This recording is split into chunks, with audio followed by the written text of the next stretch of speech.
All right, let's jump right into another deep dive. Today we're taking a closer look at Pennsylvania Republican politics, specifically Greg Rothman. Ah, Rothman, the state senator with his eyes on the prize, aiming to become the next chairman of the Pennsylvania Republican Committee. And it sounds like there's a whole lot more to this story than meets the eye. Our listeners have been sending in articles, and it seems like Rothman's time as chairman of the Cumberland County Republican Committee might be casting a bit of a shadow over his current ambitions. Yeah, you hit the nail on the head there. There are some, let's say, interesting allegations about his financial practices during that time. Questionable spending, as some are calling it. You know, that definitely piques my curiosity. But before we get into those juicy details, can you give our listeners a quick rundown of Rothman's journey to this potentially powerful position? How did he get to where he is now? Sure thing. So Rothman's been a familiar face in Pennsylvania Republican politics for a good while now. He's a state senator currently, but before that, he served as the chairman of the Cumberland County Republican Committee. A local position, but I imagine a crucial stepping stone. Absolutely. It provided him with experience, connections, you name it. And those connections, well, they've certainly played a role in propelling him to the front of the line in this race for state GOP chair. So he's climbed the ladder, rung by rung, but it sounds like this climb hasn't been without its obstacles. The race took a sharp turn when Ted Christian, a former Trump staffer who many considered the frontrunner, unexpectedly dropped out. What happened there? Well, that's the million-dollar question, isn't it? Christian's statement says he's putting the party first and is now throwing his support behind Rothman. But there always seems to be more to the story in politics. Right. There are whispers, even some outright statements suggesting a different narrative altogether. Ooh, I love a good political mystery. Spill the tea. What's the real story here? Well, things get even more interesting when you factor in newly elected Senator Dave McCormick, the guy who unseated Democrat Bob Casey. McCormack, the rising star. Exactly. He endorsed Rothman, and it was like watching dominoes fall. Almost overnight, the other contenders seemed to, well, fall in line. So McCormick's endorsement is basically the golden ticket in Pennsylvania Republican politics these days. It's looking that way. Even Paul Martino, a venture capitalist from Bucks County and a big Trump supporter, initially backed Christian. But even he made a pretty pointed remark about the whole situation. Venture capitalist backing a political candidate. That's an interesting dynamic. Tell me more about that.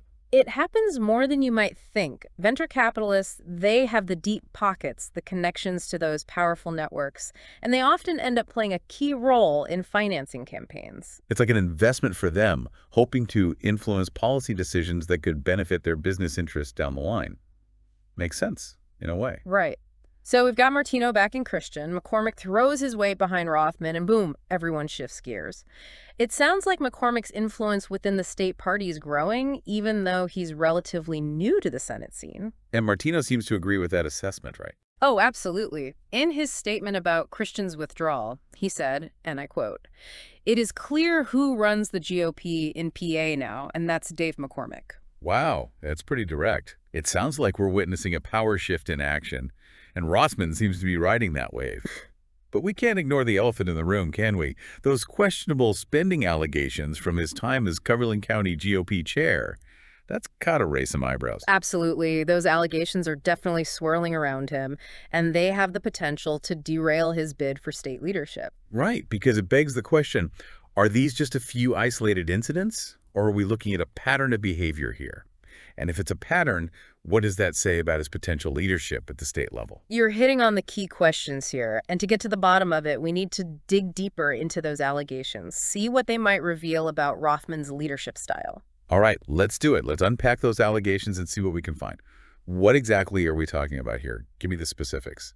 Well, there are several accusations, but one that stands out is the allegation that Rothman used party funds to rent office space from his own real estate company. Hold on. He's basically paying himself rent with party money. That's pretty bold, even for a politician.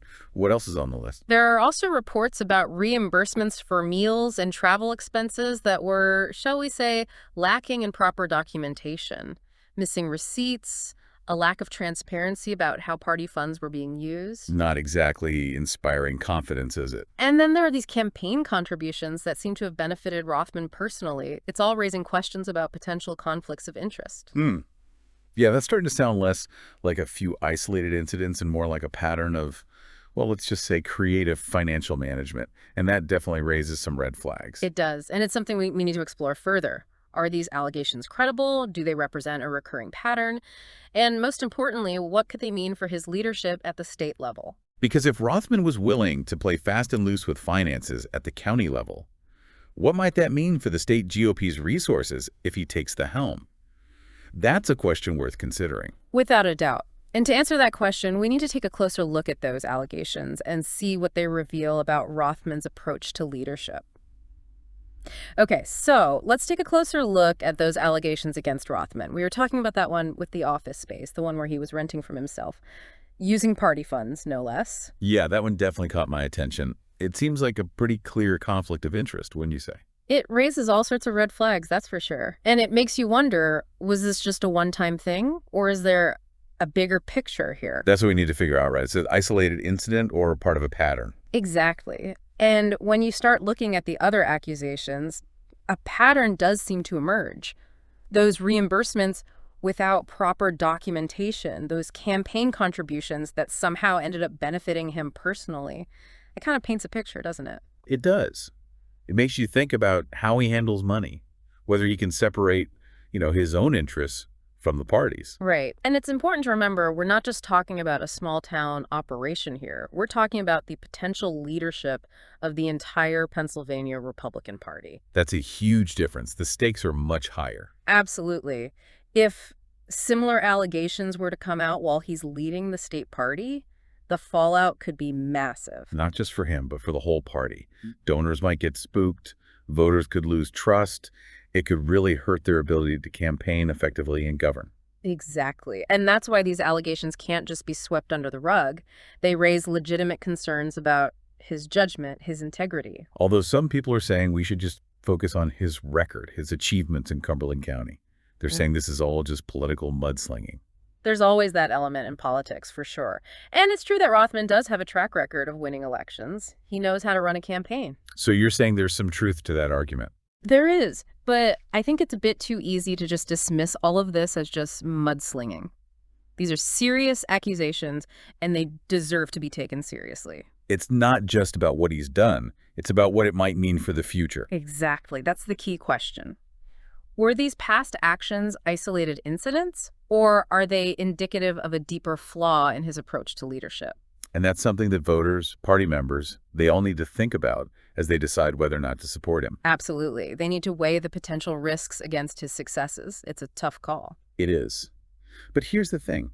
Even with all these allegations swirling around him, Rothman still seems to have the backing of some pretty influential players in the party. It's true. We've already talked about Dave McCormick's endorsement, but there are others who are lining up behind him too. So what does that tell us about the state of the Pennsylvania GOP? I think it highlights the complex dynamics within the party right now.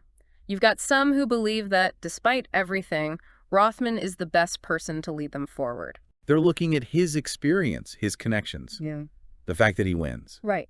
But then you've got others who are deeply troubled by these allegations. They're worried about what it could mean for the party's future. So it's like a tug of war. Pragmatism versus principle. That's a good way to put it. And it'll be interesting to see how this all plays out in the next few months. Okay, so we've got a candidate with a controversial past, a party grappling with internal divisions, and a powerful new senator whose influence seems to be tipping the scales. What's the key takeaway here for our listeners? What should they keep in mind as this race unfolds? I think the big takeaway is that this race is about more than just one man's ambitions. This is about the direction of the Pennsylvania Republican Party. What kind of leadership do they want? And it's important to remember, this isn't just an internal party issue. Pennsylvania is a swing state, a crucial one in national elections. The decisions made by the Pennsylvania GOP leadership could have ripple effects far beyond the state's borders. So this is a story with national implications. And it all circles back to that question we posed at the beginning. Will Rothman's past tactics affect his leadership at the state level? Exactly. And to really understand that question, we need to examine another fascinating twist in Rothman's political journey. His early support for Ron DeSantis over Donald Trump in the 2024 presidential primary. Oh, yeah, that's right. He was a DeSantis man at first, but then he seemed to switch his allegiance to Trump as Trump gained momentum. It's almost like he was hedging his bets. It's a very sharp observation, and it raises some interesting questions about his motivations, about his political strategy. What's he really after? So is this just savvy politics, or is this something more calculated, more cynical? Well, to answer that, I think we need to delve into that shift in allegiance in more detail. We'll pick up there in the next segment. So we were talking about Rothman's shift from DeSantis to Trump. Yeah, it's like he was testing the waters, see which way the wind was blowing. It definitely highlights his political instincts. Remember, this was early in the primary race, back when DeSantis seemed like he could actually be a contender. Right, a real alternative to Trump. Exactly. And by supporting DeSantis at that point, Rothman could have positioned himself as, a forward thinker, someone willing to challenge the establishment. But then, as Trump gained momentum, Rothman pivoted. He even started using photos of himself with Trump in his campaign ads. It was a pretty quick turnaround, and it does make you wonder about his motivations. Is this just smart politics, or is there something more cynical going on here? It's hard to say for sure, but this move, along with his reliance on McCormack's endorsement, it raises some questions about his core beliefs. Like, does he actually stand for anything, or is he just trying to play all sides? That's the question, isn't it? Is he truly committed to a specific vision for the Republican Party, or is he just focused on climbing the ladder, no matter what? It seems like he's trying to appeal to everyone. But isn't that a risky strategy? Could he end up alienating voters who are looking for someone genuine, someone they can trust? There's definitely that risk. Voters can usually tell when a candidate isn't being sincere, when they're just playing the game. And in a state like Pennsylvania, where elections are often decided by a handful of votes, even a small dip in trust could be the difference between winning and losing. Absolutely. So what does all of this mean for our listeners, the voters trying to navigate this whole political mess? I think it highlights the importance of looking beyond the surface.